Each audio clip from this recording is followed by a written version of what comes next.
아프리카에서는 하늘에서 비가 내리지 않을 경우에, 하늘에서 비가 충분히 하지 않을 경우에, 그래서 마실 물이 없으면 우물을 파야 합니다. 하늘에서 비가 충분하지 않다면 땅에 솟아나는 우물을 의지해야 합니다. 우리나라도 수도 시설이 없었던 아주 옛날 112년 전만 해도 그렇게 땅을 파서, 우물을 파서 물을 공급받았습니다. 여러분, 우리가 살아가면서 하늘의 은혜가 부족함을 느낄 때, 하나님의 은혜가 좀 더 충만하게 부어지면 좋겠는데, 내 삶 가운데, 내 실존 가운데 하나님의 은혜, 하늘의 은혜가 부족함을 느낄 때 어떻게 해야 하겠습니까? 하늘에서 은혜의 단비가 내릴 때까지 무작정 기다리기만 해야 되겠습니까? 아니면 직접 우물을 파야 하겠습니까? 기다림이 믿음의 본질이지만 기다리다 보면 지쳐서 믿음도 잃어버릴 때가 있습니다. 그러므로 메마름을 만날 때, 메마른 땅에 있을 때 은혜의 단비를 기다려야 하지만 동시에 기도의 우물을 파야 합니다. 샘이 터질 때까지, 샘물이 터져 나올 때까지, 생수의 강이 흐를 때까지 기도의 우물을 파야 하고 기도의 두레박으로 물을 길어 올려야 합니다. 그래야만 살 수 있습니다. 그래서 기도는 마치 우물을 파는 것과 같습니다. 우물을 파는 것처럼 기도는 정말로 힘들고 노동입니다. 땀을 흘려야만 기도가 되는 것 같습니다. 힘든 노동이 기도입니다. 하지만 우물을 통해서, 우물을 파다 보면 거기서 솟아나는 샘물을 공급받을 때, 그 생수를 마실 때 기뻐하고 즐거워하고 목마름이 해소되는 것처럼 우리가 기도를 통해서 영혼의 목마름이 해소되고 영혼의 갈증이 해소되고 그래서 영적인 생명을 얻게 되는 줄로 믿습니다. 그래서 오늘 성경은 이 우물을 가리켜 구원을 상징한다고 말씀합니다. 구원의 우물이기 때문에 기쁨으로 우물의 물을 길어 올리라고 말씀합니다. 오늘 본문을 다시 보시면, 보라, 하나님은 나의 구원이시라. 내가 신뢰하고 두려움이 없으리니 주 여호와는 나의 힘이시며 나의 노래시며 나의 구원이심이라. 그러므로 너희가 기쁨으로 구원의 우물들에서 물을 기르리로다. 사막지대가 많은 이 팔레스타인 땅에서 우물에서 물을 길어 올리는 것은 엄청난 기쁨, 큰 기쁨이었습니다. 말할 수 없는 기쁨, 그래서 마치 구원받는 기쁨이라고 오늘 성경은 기록합니다. 우물에 물을 만나고 그 물을 길어 올리는 것은 그 정도로 엄청난 기쁨이었다고 성경은 기록합니다. 우리의 신앙은 쏟아지는 기쁨도 있지만 동시에 길어 올리는 기쁨도 있습니다. 하늘로부터 쏟아지는 은혜도 은혜지만 우리의 훈련을 통하여, 기도를 통해서 땅에서 솟아나는 기쁨, 그것 또한 은혜라는 사실입니다. 이 둘 중에서 어떤 것이 더 중요할까요?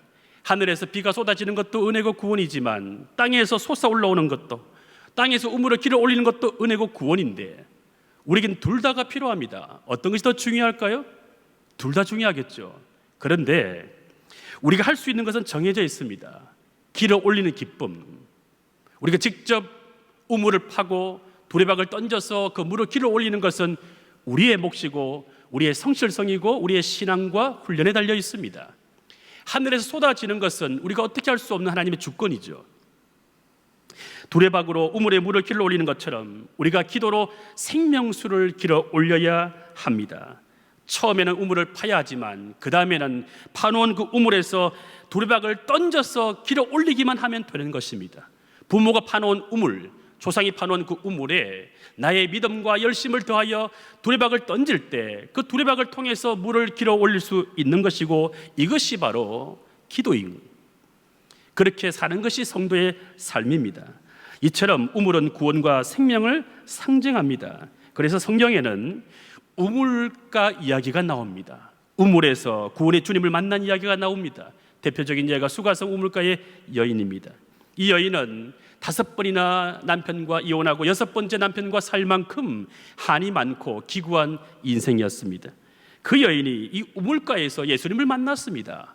육체의 목마름인지 마음의 목마름인지 자신은 잘 몰랐지만 그 목마름 가운데 이 우물가에 왔고 여기서 예수님을 만났습니다. 그 예수님께서 이 여인에게 물을 달라고 하시면서 이렇게 말씀하십니다.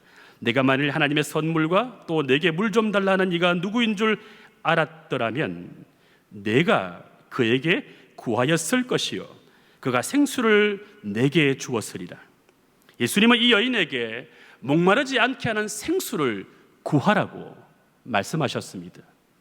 목마르면 구하라고 말씀하셨습니다. 우물가에서 이 구해야 하는 기도를 가르쳐 주신 것입니다. 이것이 바로 목마른 우리 인생들이 구원의 우물, 영혼의 우물을 만나야 하는 이유입니다. 우리가 기도해야 되는 이유입니다.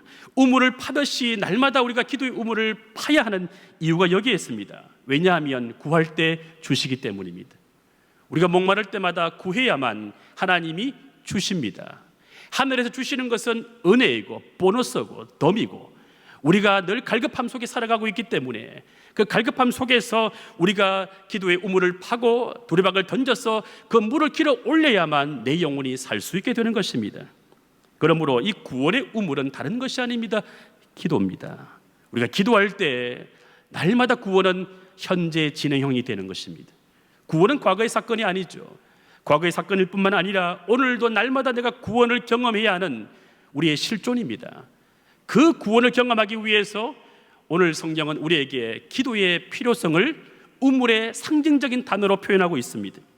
우리가 기도해야만 목마름이 해소되고 기쁨이 생깁니다. 그래서 이 기도라고 하는 것은 마치 우물을 파는 것과 같습니다. 두레박을 던지는 것과 같습니다. 기도할 때 우리가 샘물의 근원을 만나게 되고 생수의 근원을 만나게 되고 기도할 때 우리가 기쁨의 우물물을 마시게 되는 것입니다. 성경에 기록되어 있는 이 고대 사회에서 사막과 광야가 많았던 이 팔레스타인 땅에서 이 우물은 사람들이 모이는 장소였습니다. 왜 사람들이 모였을까요? 마실 물이 있었기 때문입니다. 마실 물이 있기 때문에 사람들이 모였습니다. 민수기 21장 16절을 보시면 거기에 브엘에 이르니 브엘은 여호와께서 모세에게 명령하시기를 백성을 모으라 내가 그들에게 물을 주리라 하시던 우물이라. 이 당시에 이 우물이 너무나 소중한, 엊그제 우리 세미나의 표현으로 하게 되면 그 당시에 플랫폼이었습니다. 그런 플랫폼이었기 때문에 사람들이 모일 수밖에 없었습니다. 마실 물이 있으니까.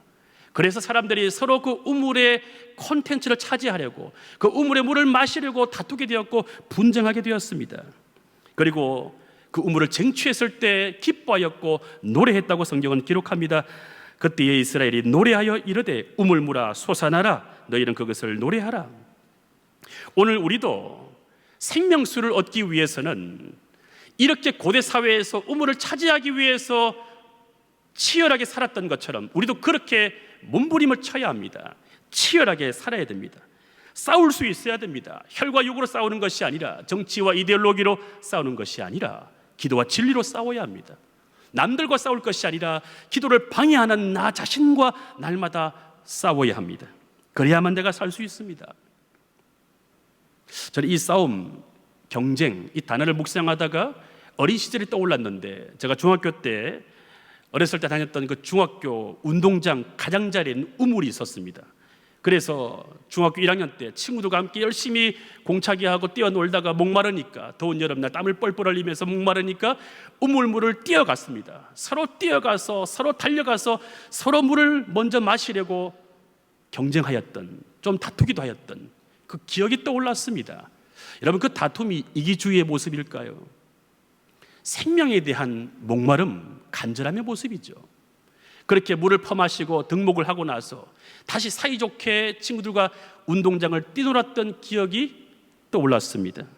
오늘날 우리에게 일어나고 있는 온갖 갈등과 다툼의 원인이 무엇일까요?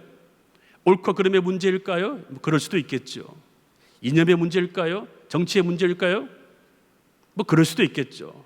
그런데 오늘 우리가 살아가는 저와 여러분들, 우리가 성도라면 어떤 관점으로 또한 해석할 수 있어야 되겠습니까? 마실 물이 없기 때문에 다투지 않을까요? 교회로 살아가야 되는 내 존재가, 내 삶 속에 마실 물이 없어서 생명수가 내 속에서 펄펄 흘러나오지 못해서, 그래서 그들과 내가 갈등과 긴장 속에 있는 것은 아닌지 우리가 돌아볼 수 있기를 원합니다. 생명력의 부재, 마실 물이 없기 때문에, 나도 없고 그도 없으니까 서로 만나면 긴장하게 되는 것입니다. 그렇게 생명력이 없으면 생명력이 있는 곳에 달려들어야 하는데 알면서도 달려들지 않습니다. 교회가 이 시대에 생명수를 공급하는 우물과 같은 곳인데도 불구하고 개념적으로는 알지만 사람들은 달려들지 않습니다. 그 열정이 어디로 갔는지. 불신자들, 가난한 성도들은 그렇다 치더라도 오늘 우리들은 어떠합니까?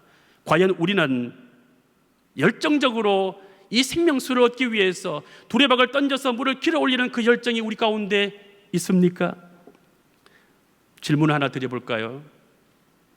커피에 중독된 사람이 100m를 달리기 하고 나서 전력 질주를 하고 나면 커피를 찾을까요? 아니면 물을 찾을까요?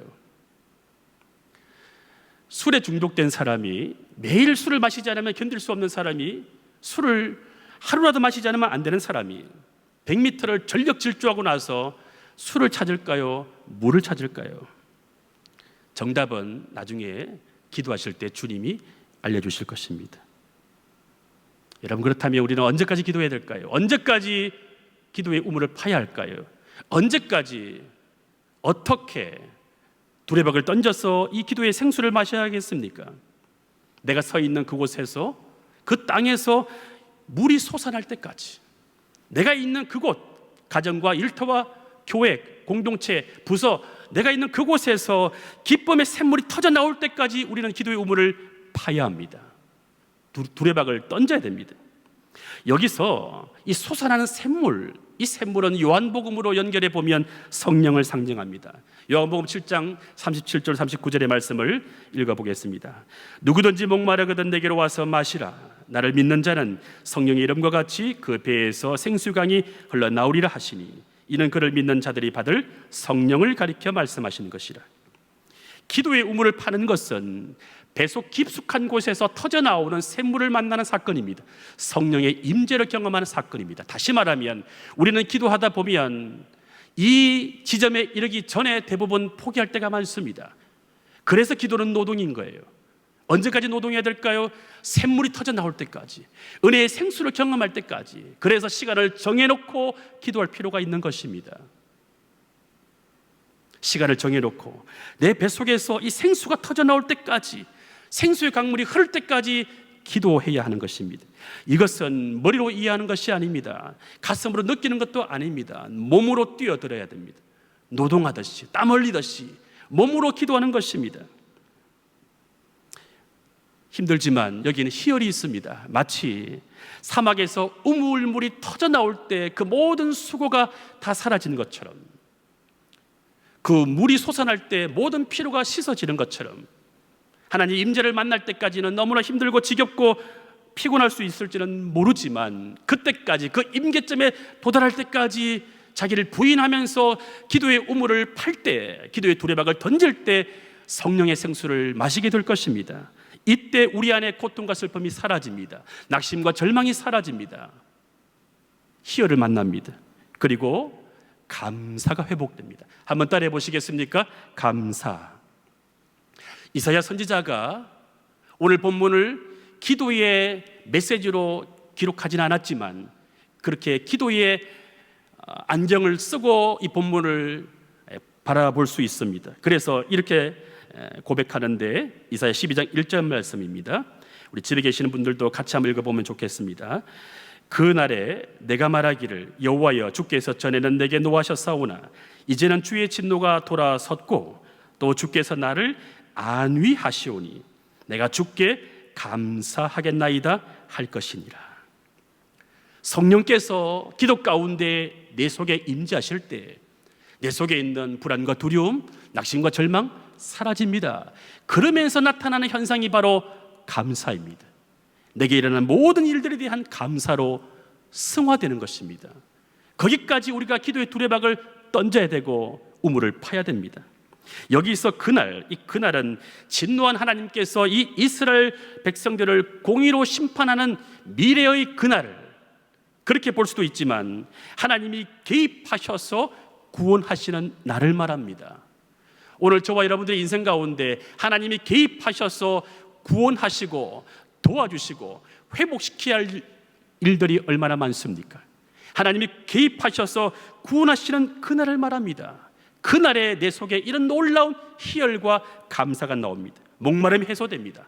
갈증이 해소되고 답답함이 해소될 것입니다. 그날이 올 때까지 기도의 우물을 파야 되고 기도의 두레박을 날마다 던져야 됩니다. 그러면 우리 가운데 감사와 함께 안위, 주님 안에서 안전을 경험하게 되고 입술에서는 불평은 사라지고 감사가 회복됩니다. 구약 성경을 보게 되면 아브라함과 이삭과 그리고 야곱이 우물을 판 이야기가 나옵니다. 창세기 26장을 보게 되면 우물을 판 이야기가 나옵니다. 이 당시에 가족들을 살리기 위해서, 가족을 책임지기 위해서 그 가장이었던 아버지 아브라함과 이삭과 야곱이 우물을 팠던 이야기가 기록됩니다. 창세기에는 아브라함과 이삭은 직접 우물을 팠다는 기록이 되어 있고 요한복음을 보게 되면 야곱의 우물이라는 표현이 나옵니다.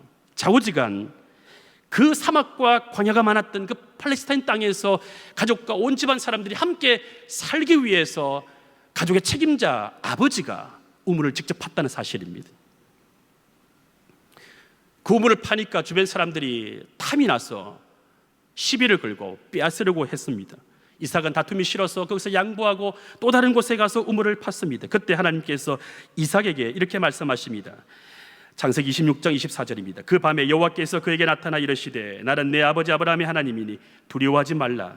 내 종 아브라함을 위하여 내가 너와 함께 있어 내게 복을 주어 내 자손이 번성하게 하리라 하신지라. 하나님이 복과 번성을 그냥 주셨을까요? 열심히 우물을 팠기 때문에, 가족을 책임지기 위해서 성실함으로 그렇게 우물을 열심히 팠던 아브라함과 이삭의 그 성실함을 보시고 그 신실함을 보시고 하나님이 복을 약속하셨습니다. 자손의 번성을 약속하셨습니다. 오늘 우리는 어떤 우물을 파야 될까요? 우리는 집에 가보면 수도꼭지만 틀면 그냥 물이 콸콸콸 흘러나옵니다. 우리는 이런 우물을 팔 필요는 없습니다. 물리적으로 우물을 팔 필요는 없습니다. 그런데 우리에게도 우물이 필요합니다. 어떤 우물이 필요할까요? 기도의 우물이 필요하지 않을까요? 아버지처럼, 할아버지처럼 나도 그렇게 기도의 우물을 파고 있는지, 아니 내가 아버지로서, 내가 어머니로서 내 자녀들을 위해서, 내 자손들을 위해서, 나아가서는 이웃들을 위해서 이 기도의 우물을 파고 있는가? 내 존재의 힘을 키우기 위해서, 넓히기 위해서 기도의 우물을 파고 있는가? 우리는 질문해 보아야 됩니다. 오늘 우리 시대에 이 기도의 우물이 필요합니다. 생명의 근원되는 물, 생수의 근원되는 물, 심령 깊은 곳에서 흘러나오는 이 생수의 강, 성령의 임재를 느끼고 그 임재를 함께 나누어 줄 수 있는 그 에너지, 이게 바로 기도하는 사람에게 흘러나온다는 사실을 기억해야 됩니다. 그래야만 나도 살고 남도 살고 가정도 살고 교회도 살게 됩니다. 제가 말씀을 준비하다가 한 가지 신앙 에세이가 생각이 났습니다. 기도는 기도도 응답의 순간이다. 이 책을 쓴 전도사님은 박순애 전도사님인데 포항 구룡포 사람이십니다. 유튜브에 간증 집회가 많이 있는데 이 저자가 10살 때 어머니가 아버지 폭력에 시달려서 도망가는 바람에 초등학교를 중퇴했다고 합니다. 가난하고 배고픈 시절 교회에 가서 겨우 얻어먹으면서 연명을 했다고 합니다. 하지만 그 고통과 좌절과 절망을 기도하면서 자신의 신앙으로 이겨내려고 몸부림을 쳤고 20살 때부터 청송교도소에서 사회 봉사활동을 하면서 자신의 아픔을 함께 나누면서 상처 입은 치유자처럼 그렇게 연약한 자들을 돌보면서 사역을 시작했고 21살 최연소의 나이로 전국 교도소 교정위원으로 위촉되었습니다. 89년도에 맨몸으로 서울에 올라가서 1000명의 학원생들을 운영하는 학원으로 성공하게 되었다는 이야기가 나옵니다. 상상할 수 없는 은혜, 본인은 그것을 기적이라고 표현합니다. 그러면서 자신의 절망과 좌절을 뚫고 일어선 힘은 기도에 있었다고 고백합니다. 기도의 우물을 팠기 때문에 그렇다고 고백합니다. 그래서 기도는 길어도 응답은 순간이다. 얼마나 기도를 많이 했을까요? 우물이 나올 때까지, 땅에서 물이 솟아날 때까지 계속 기도의 우물을 팠을 것입니다. 얼마나 많은 두레박을 던졌을까요? 물을 길어 올릴 때까지 내 가족들과 이웃들과 나누어 마실 만큼의 물을 길어 올리기 위해서 수없는 기도를 했는데 그 기도는 길었지만 응답은 순간이라는 것입니다. 그러면서 이렇게 기록합니다. 내 인생의 뿌리는 하나님이다. 별빛 사이로 깊은 슬픔이 지나간다. 믿음은 완성된 현재가 아니라 이루어질 미래이다. 왜 살아야 되는지를 아는 자는 모든 고난을 이겨낸다. 축복은 아주 작은 씨앗으로 온다. 기도로 고난을 돌파하게 된 그 원동력이, 그러면서 자신은 어머니에게 그 기도를 배웠다고 고백합니다. 어머니의 눈물의 기도. 그래 자신도 직접 배로 낳은 자식은 아니지만 두 자녀를 믿음의 자녀로 키우기 위해서 엄청나게 눈물로 기도했고 그 결과로 하나님 은혜 가운데 복을 받았다는 이야기를 듣게 되었습니다. 여러분도 눈물의 씨앗을 뿌리고 있습니까? 여러분도 기도의 우물을 파고 있습니까? 어떤 사람은 이렇게 기도를 하지 않아도, 기도의 우물을 파지 않아도 잘 풀리는 사람이 있습니다. 왜 그럴까요? 우물을 확보했기 때문입니다. 우물이 있기 때문입니다. 본인은 기도의 우물을 파지 않았어도 부모님이 많은 기도를 심어 놓았기 때문에, 기도의 영적인 인프라가 있었기 때문에 그렇게 많은 기도의 우물을 파지 않아도 하나님의 은혜 가운데로 풀리는 인생이 있는가 하면, 그렇지 않은 인생은 기도의 우물을 파야 한다는 거예요. 특히 믿음의 1세대들은 아브라함처럼 기도의 우물을 파야 합니다. 파야만 거기서 솟아나는 샘물이 있고 기쁨의 은혜를 만나게 될 것입니다. 부모로서 자식에게 여러분 무엇을 보여주고 싶으십니까? 무엇을 물려주고 싶으십니까? 창세기 26장에서 아브라함과 이삭이 그 자녀들에게 우물을 파는 모습을 보여주었던 것처럼 오늘 우리도 기도의 우물을 파는 모습을 보여줘야 하지 않겠습니까? 힘든 어려움을 만날 때 부모로서 인간적으로 해결하는 그 능력도 보여주어야 되겠지만 동시에 그 위기를 기도로 돌파하는 그 모습을, 기도로 우물을 파는 모습을 자녀들에게 보여주어야 하지 않을까요? 안타까운 것은 오늘 우리 시대의 위기는 무엇입니까? 기도로 우물을 파지 않는다는 것입니다. 기도로 우물을 팔 필요가 없습니다. 수돗물이 있어서 조금만 움직이면 그냥 물이 쏟아지니까 굳이 우물을 팔 필요를 못 느끼는 거예요. 다시 말하면 기도하지 않아도 행복한 일들이 우리 주변에 너무나 많으니까, 내 말초신경을 자극하는, 내 육체의 감각을 즐겁게 하는 쾌락적인 요소들이 우리 주변에 너무나 많으니까 굳이 기도로 행복을 추구하려고 하지 않습니다. 그 옛날 어머니, 할머니는 기도를 했을지 모르지만 나는 언젠가는 기도할 거야 라고 미루어 놓고 정작 기도의 우물을 파지 않는 오늘 우리의 모습은 없습니까? 하나님이 그들에게 말씀하십니다. 예레미야 2장 13절입니다. 내 백성이 두 가지 악을 행하였나니 곧 그들이 생수에 거론되는 나를 버린 것과 스스로 웅덩이를 판 것인데 그것은 그 물을 가두지 못할 터진 웅덩이들이니라. 내 영혼의 목마름을 해소하기 위해서 생수에 거론되는 하나님을 만나지 않고, 하나님을 만나기 위해서 그 우물가로 오지 않고, 그 우물가에서 주님과 함께 기도의 두레박을 던져서 물을 길어 올리지 않고 세상의 대체물을 쫓아서 그렇게 가짜 종교와 유사 종교에 빠져서 가짜 복음과 가짜 영성에 끌려서, 내 영혼이 끌려서 그렇게 세월을 낭비할 것이 아니라 유사 종교와 가짜 복음을 벗어버리고 참된 그리스도 앞에 우물가로 나와서 주님과 함께 기도의 두레박을 던짐으로 말미암아 생수의 물을 길어 올리시는, 그래서 그 기쁨을 내가 경험하고 그 은혜를 함께 나누어 줄 수 있는, 그래서 내 속에 안위가 있고 감사가 회복되어서 그 안위와 감사를 통해서 내 안에 있는 모든 불안과 두려움은 사라지고 하나님이 나의 힘과 노래가 될 수 있는 우리의 간증이 되기를 주 이름으로 축복합니다.